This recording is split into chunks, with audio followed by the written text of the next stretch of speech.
Ok.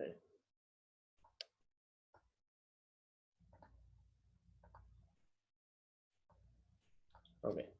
Entonces, empezamos con lo que vendría siendo coxo femoral, o lo que denominan por ahí articulación de la cadera.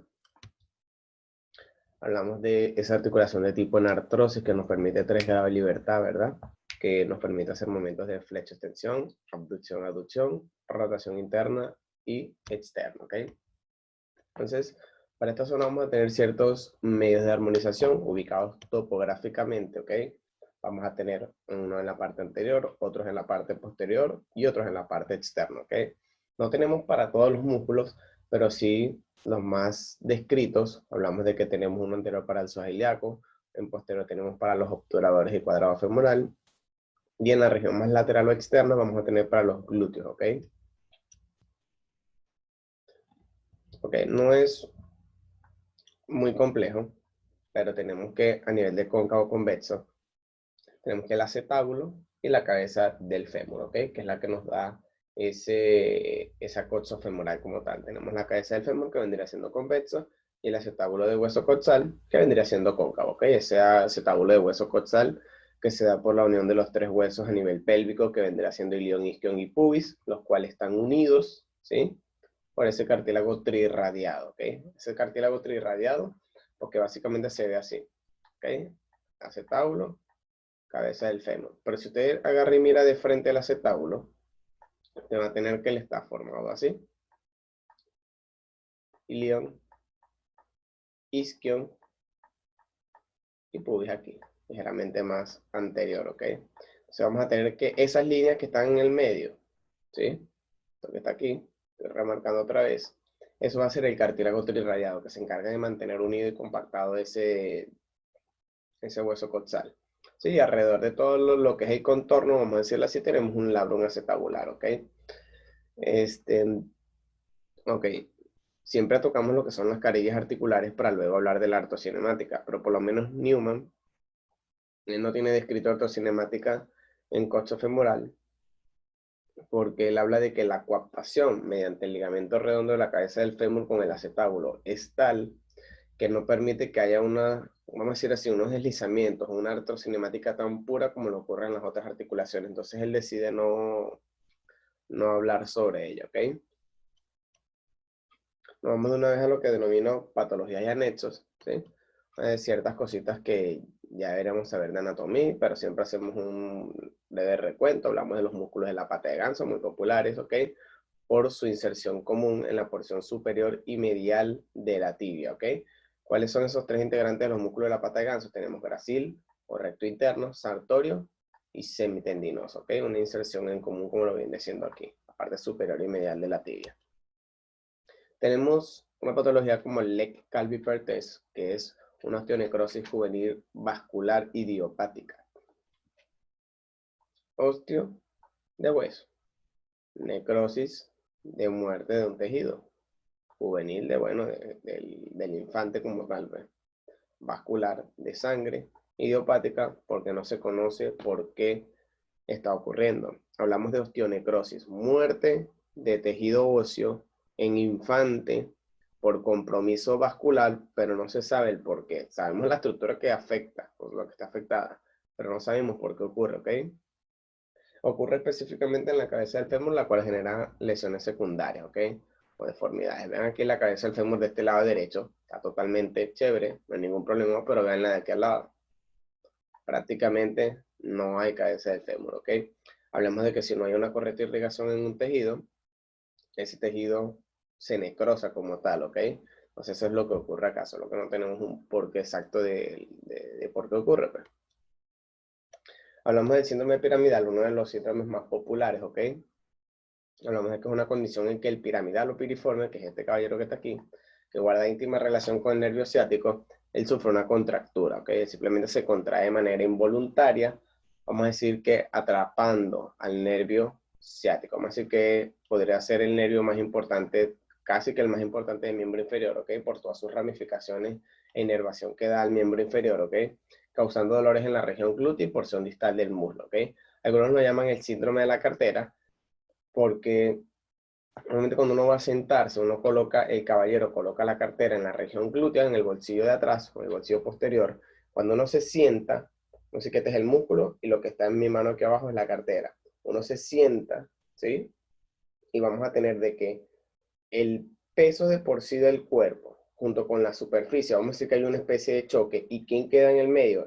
Que vamos a decir que en primera instancia queda en medio del músculo, pero de por sí tenemos la cartera. Entonces esa fuerza, vamos a decir de manera tangencial, vamos a decir que comprime, o sea, entre la cartera y la estructura del resto de su cuerpo, comprime lo que es el músculo piramidal, ¿ok?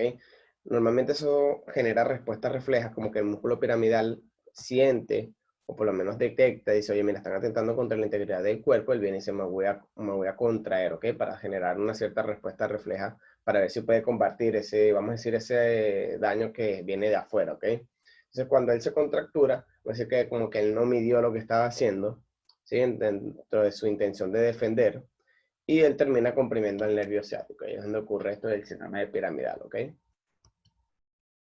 Tendón de la corva. Inserción distal de los isquiotibioperones, una nomenclatura española, ¿sí? Hablamos de que no todos los libros hablan de origen, inserción, de un músculo, pero de músculos. Hay unos que hablan de inserción proximal, inserción distal, como lo es en el caso de los isquiotibiales o isquiotibioperones, como usted lo quiere decir.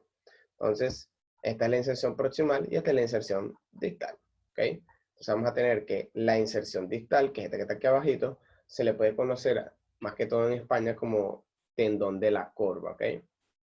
Un dato a tener en cuenta, pues en lesión el tendón de la corva, yo sé que es en la parte distal, lo que pasa es que hay que especificar cuál es el isquiotibial que está comprometido, ¿ok?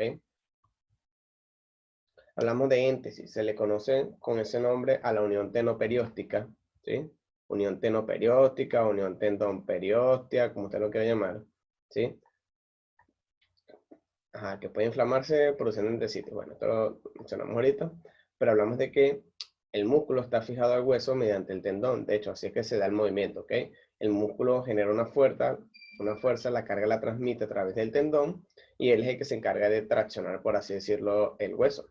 Entonces vamos a tener que ese tendón se divide en dos partes, quedó en tres partes. Hablamos de una unión miotendinosa, ¿sí? Miotendinosa porque ya estamos hablando de tendón, pero es la que está más en íntima relación con el músculo, entonces es miotendinosa.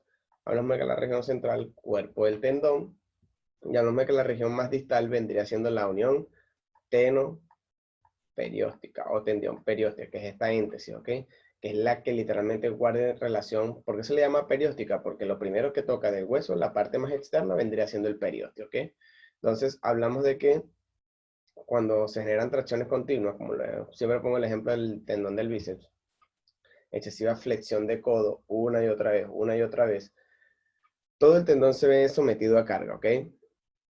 Pero la que siempre se suele ver afectada es la que está más ligada, o vamos a decir que la que está más relacionada a lo que está más cerca del hueso. ¿Cuál vendría siendo esa? Esa tendón periósteo. Entonces hablamos de que en un uso excesivo de ese músculo a la larga de ese tendón me puede producir una entesitis, ¿ok? Itis de inflamación, ¿sí? Proceso inflamatorio. Y ente de éntesis, ¿ok? Entonces hablamos de que proceso inflamatorio a nivel de la éntesis o la unión tenoperióstica, ¿ok? Esto es otra cosa que yo siempre destaco en la mayoría de mis materias, ¿sí? Isqui. Aquí tenemos dos términos, ¿ok? Tenemos un prefijo y un sufijo. Hablamos de que tenemos a un lado algia. Vamos a ponernos aquí. Isqui, algia. Algia significa dolor. Isqui del isquión, ¿sí? Eso es lo que me dice que es un dolor a nivel del isquión. Y abajo dice pub de pubis, algia, dolor. Dolor a nivel del pubis, ¿ok? Entonces, hay mucha gente que se suele confundir y suele decir que esto es un diagnóstico. No, mira, pues ese paciente viene con una isquialgia. O sea, sí, pero lo toman como si fuera el diagnóstico. No, mira, él tiene una isquialgia. Ajá. ¿Isquialgia por qué? O sea, eso es lo que presenta. Un dolor a nivel del isquion. Oye, mira, tiene dolor en el isquion. Hay que evaluarlo para ver qué es lo que tiene de verdad. Porque tú me estás diciendo isquialgia, pero el dolor a nivel del isquion puede ser una fractura, puede ser una fisura, puede ser alguna lesión, porque ya tenemos cerca el ligamento isquiofemoral, puede ser una lesión del isquiofemoral, puede ser una lesión muscular, o sea, son tantas cosas. Igual en pubalgia, pues Solo que hablamos de que ahora es otra región topográfica, dolor a nivel del pubis. Entonces, como que digan cervicalia, tienes dolor a nivel cervical. Ah, no, mira, una cervicalia. Sí, tienes dolor en la cervical, pero ¿por qué? Por un compromiso del disco, por un compromiso facetario, por un compromiso del cuerpo de la vértebra, por un compromiso ligamentoso posterior o anterior. Hablamos andamos entre hernias, tenemos varios tipos de hernias, o sea, puede ser por mil y un cosas. ¿Qué musculatura representa? Es muy sencillo.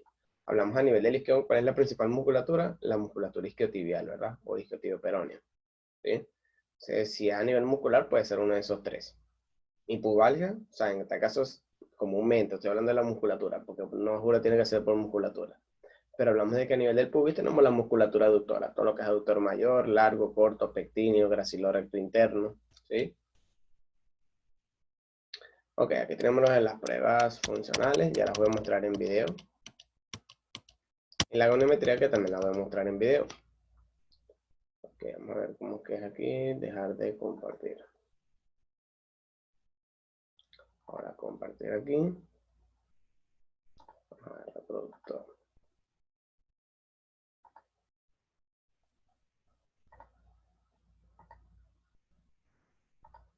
Ok.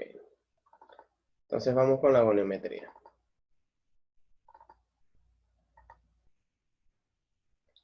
Por lo menos aquí vamos a tener la deflexión de cadera, que de preferencia, por favor, traten de, bueno, vamos a ver qué tipo de paciente nos podemos encontrar. Si no lo coloca por encima, pero el fulcro, por lo menos para la flexión y la extensión de cadera, tiene que ser en el trocánter mayor, ¿ok?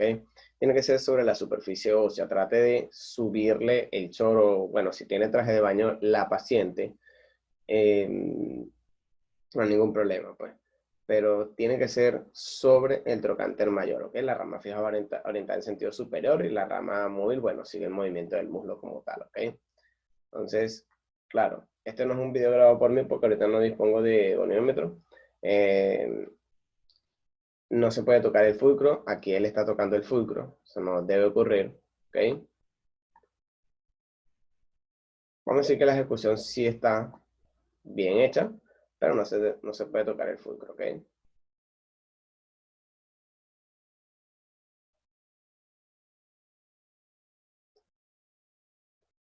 Y ese gonómetro está bien orientado, o sea, es la posición, o sea, tiene la intención, pero no lo mantiene todo el tiempo, ¿ok? Entonces, para la extensión es igual, solo que colocamos al paciente en decúbito prono, ¿ok? Fulcro en trocánter mayor, rama fija orientada en sentido superior, y le pedimos que haga el movimiento de extensión de cadera con la rodilla extendida. ¿Por qué con la rodilla extendida? Porque es donde nos puede dar mayor rango articular, ¿ok? Porque recordemos que si flexionamos la rodilla, la extensión solo la haría el glúteo mayor. Si lo hacemos con la rodilla extendida, la hacen todos los músculos junto con los isquiotibios peroneos, ¿ok?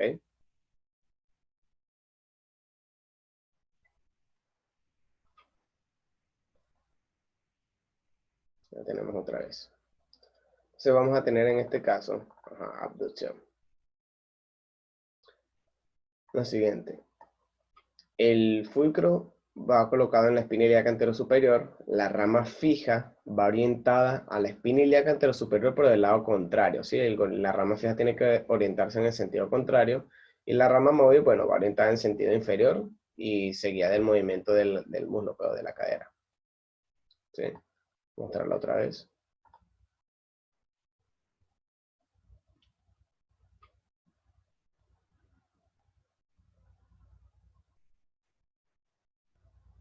Ok. La aducción vendría siendo prácticamente igual, se coloca en el mismo sentido, o sea, colocamos encima de la espina ilíaca anterosuperior y la rama fija orientada en sentido contrario y la rama móvil en aquella. Aquí ocurre algo distinto. Aunque para poder hacer la aducción necesitamos un espacio, ¿ok? Entonces trate de al borde de la camilla o de la cama donde está ubicando el paciente, trate de realizar una abducción del lado contrario para hacer ese espacio. Entonces suele ocurrir la duda de que eso me puede modificar la posición de la pelvis, por supuesto que me puede modificar la función de la pelvis, pero no nos queda de otra, porque la goniometría de esta no se puede medir como en hombro al realizar una ligera flexión y luego aducción, no, tiene que ser netamente pura en cierre, pues. Por lo menos en este caso vamos a decir, colocando la pierna a un lado de la camilla, ok, si se arrima un poquito más para allá, no tiene que dejar caer la pierna, sino que simplemente apertura la otra coxofemoral y ya, ¿ok? Para que no deje caer la pierna. Pero eso ya es a criterio de cada uno. Me moví el fulcro. Bueno, aquí tendrían que voltearse un poquito, pero vendría siendo para rotación interna, ¿sí? Entonces colocamos el fulcro a nivel de la rótula, la rama fija orientada siempre en sentido inferior, pase lo que pase va a quedarse orientada en sentido inferior y realizamos el movimiento de rotación interna, ¿ok? Y aquí tendríamos el de rotación externa. Él por lo menos no lo hizo, pero es muy recomendable que la pierna contraria la flexione. Es como que si la colocara arriba y la abrazara. ¿Por qué? Porque hay veces que para realizar la rotación externa, acuérdense que el pierna y pie, o sea, se van hacia adentro, ¿sí? Que eso no es lo que denomina la rotación externa, lo que importa es cómo se mueve el muslo, o sea, en qué cara se orienta. Pero ella termina yendo hacia medial y a veces puede chocar con la pierna contralateral, a menos que la eche un poquito más para atrás, pero suele chocar con la otra y me suele entorpecer un poquito el proceso evaluativo. Entonces, podemos flexionar un poquito la cadera, ¿ok? Entonces, vamos con las pruebas, ¿sí? Vamos a tener primeramente aquí para los flexores en general. Hay una prueba, de hecho, se trata de que estas pruebas sean lo más analíticas posible, pero no hay una prueba analítica para todo, ¿ok? Hablamos de que esta es globalmente para los flexores de cadera. Entonces, llevamos a esa flexión y hacemos el excéntrico aquí, ¿ok? Para el psoas ilíaco sí vamos a tener una más analítica, ¿ok? La cual involucramos, hacemos una rotación, porque hablamos de que el psoas puede involucrarse un poquito en rotación dorso-lumbar, ¿sí? Claro. Este paciente no colaboraba mucho para esa rotación, literalmente tiene que ser en dorso-lumbar. Él agarró y estaba moviendo cuello y hombro como cree que no sé, era el festival, qué sé yo. Entonces, pero el movimiento tiene, claro, utilizamos en hombro esa toma para hacer una resistencia, pero el movimiento tiene que ser netamente en dorso lumbar. Tenemos que evitar movimientos compensatorios en cervical. Aunque si ocurre, tampoco está tan mal, ¿ok? Tenemos glúteo mayor. Esta prueba de glúteo mayor, realizamos la flexión de rodilla para hacer un poquito más analítico en glúteo. ¿Sí? Pues si lo hiciéramos con la rodilla extendida, estaríamos evaluando tanto glúteo mayor como isquiotibiales. Flexionamos la rodilla, hacemos una toma un poquito más superior y tomamos la cara posterior del muslo y hacemos el excéntrico aquí, ¿ok?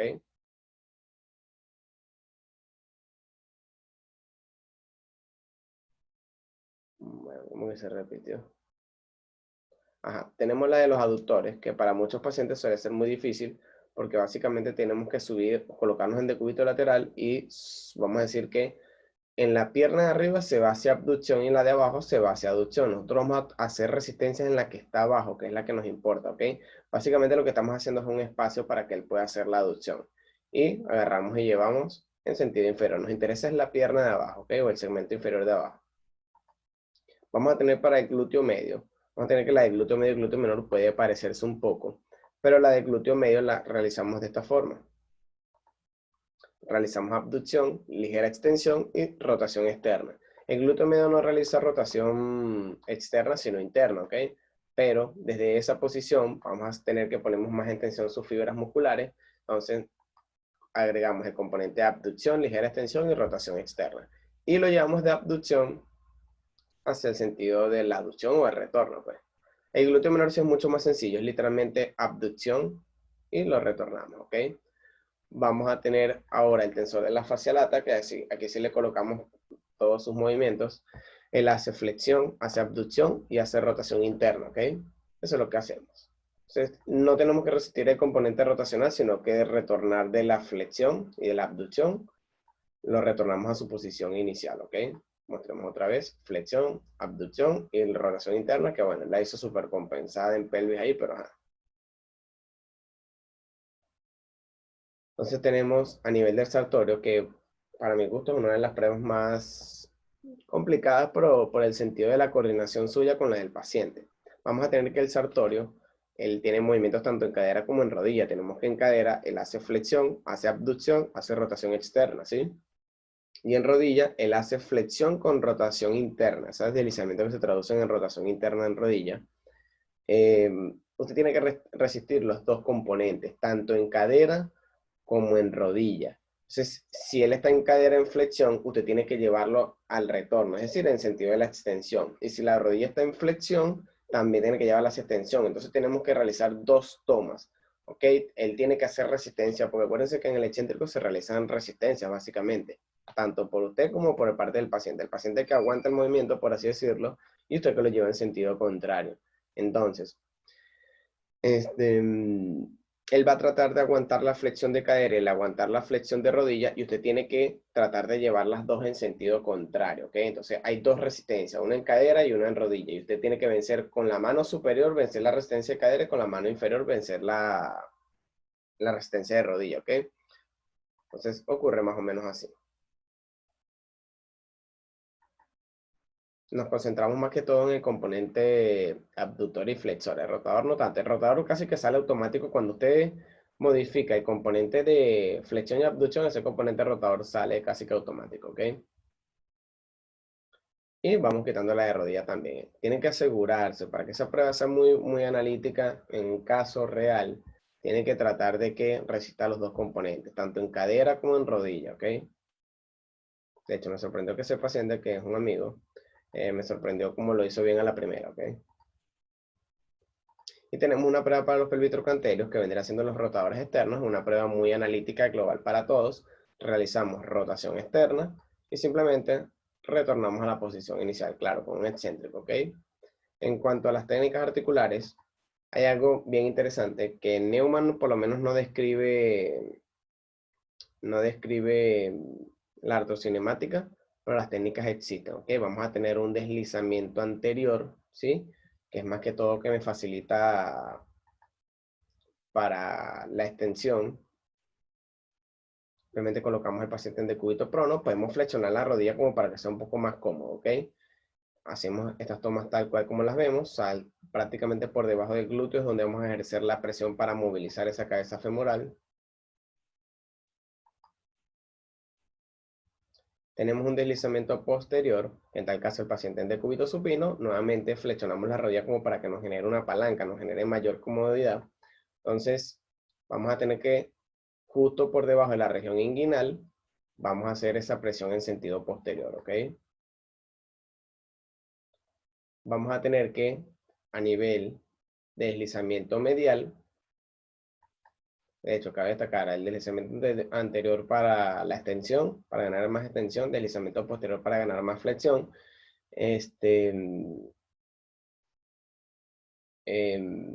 Ahora el deslizamiento medial, ¿sí?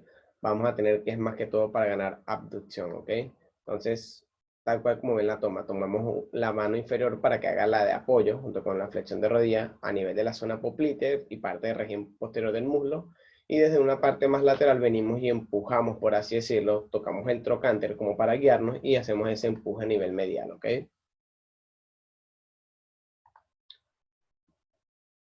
Y en deslizamiento lateral, lo que hacemos es variar la toma, la que teníamos del trocánter mayor, lo que hacemos es colocar la medial a nivel de la zona aductora, ¿ok?